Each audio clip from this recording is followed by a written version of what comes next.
அவன் சீமோன் பேதுருவின் இடத்தில் வந்தபோது அவன் அவரை நோக்கி, ஆண்டவரே, நீர் என் கால்களை கழுவலாமா?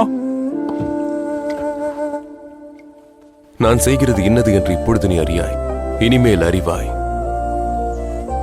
நீர் ஒரு காலம் என் கால்களை கழுவப்படாது.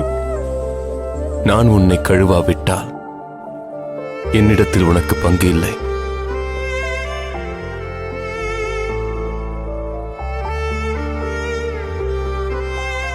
ஆண்டவரே, என் கால்களை மாத்திரமல்ல, என் கைகளையும் என் தலையையும் கழுவ வேண்டும். முழுகினவன் தன் கால்களை மாத்திரம் கழுவ வேண்டியதாய் இருக்கும். மற்றபடி அவன் முழுவதும் சுத்தமாயிருக்கிறான். நீங்கள் சுத்தமாயிருக்கிறீர்கள்.